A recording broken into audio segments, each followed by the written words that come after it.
Assalamualaikum warahmatullahi wabarakatuh. Apa kabar anak-anakku semuanya? Mudah-mudahan kalian dalam keadaan sehat walafiat dan tetap semangat. Ketemu lagi dengan Bapak dalam pembelajaran matematika. Hari ini masih dalam memecahkan masalah yang berkaitan dengan perbandingan, khususnya mengenai kecepatan ya. Yang kemarin Bapak sudah jelaskan, dan hari ini kita akan membahas lagi mengenai kecepatan, namun mengenai kehidupan sehari-hari. Baik, anak-anakku yang Bapak cintai, kita mulai saja. Kita awali dengan pembacaan basmalah. Bismillahirrahmanirrahim. Anak-anakku yang Bapak cintai, satuan kecepatan itu kemarin sudah Bapak jelaskan, itu berkaitan dengan satuan panjang dan satuan waktu ya. Jadi lihat satuan panjangnya seperti apa. Jika turun satu tangga dikali 10, jika naik satu tangga dibagi 10 ya. Begitupun dengan satuan waktu. Ini udah berapa kali Bapak sampaikan, tolong untuk diingat.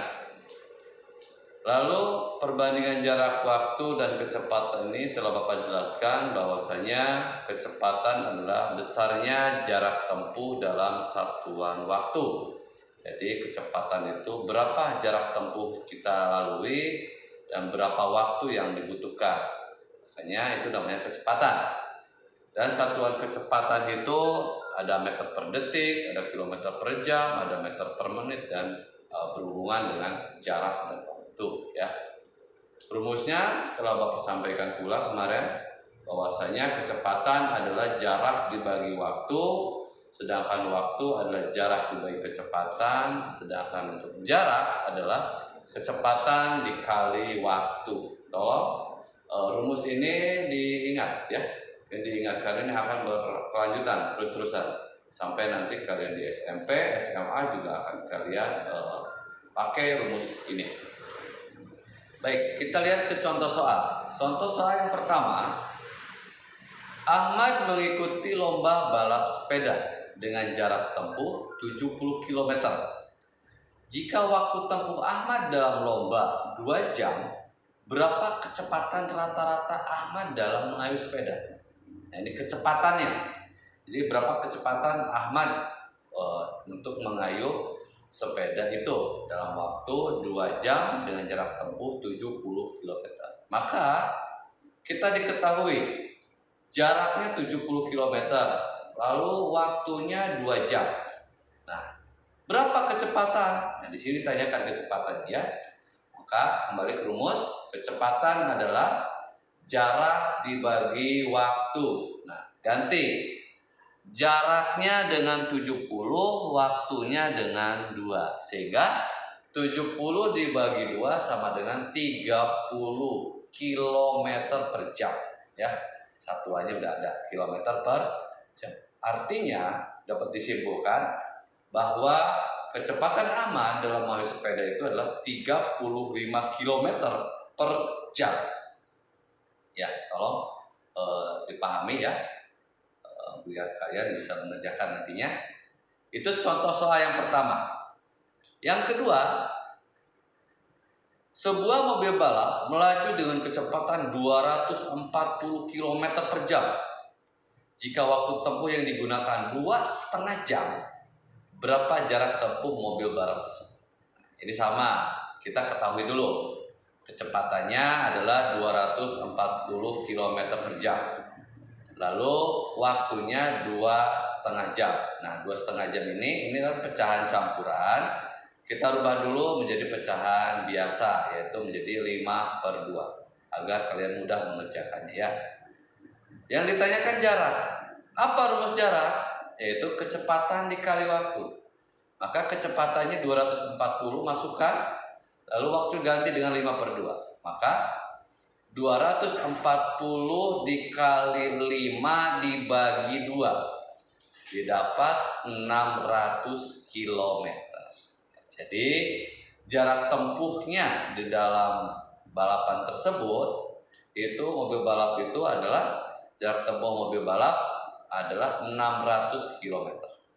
Tolong ini ya, ada perbedaannya di pecahan.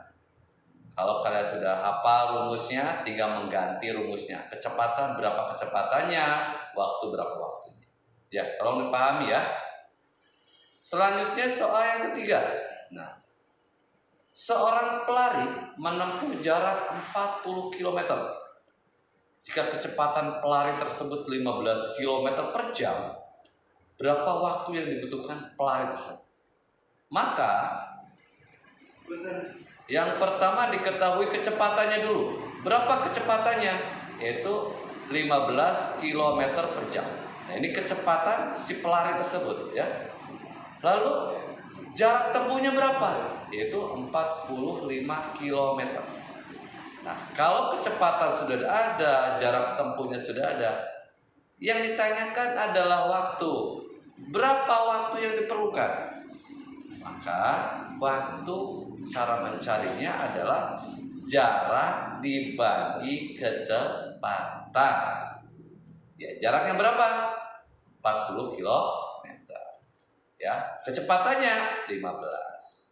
Sehingga 45 dibagi 15 sama dengan 3. 3 apa? 3 jam. Karena satuan waktu ya. Jadi pelari tersebut menempuh waktu 3 jam untuk menyelesaikan 40 km. Oke, baik anak-anakku, paham ya apa yang Bapak sampaikan? Mudah-mudahan kalian paham, insya Allah. Yang penting kalian pelan-pelan di dalam memperhatikannya. Kalau tidak paham diulang lagi ya.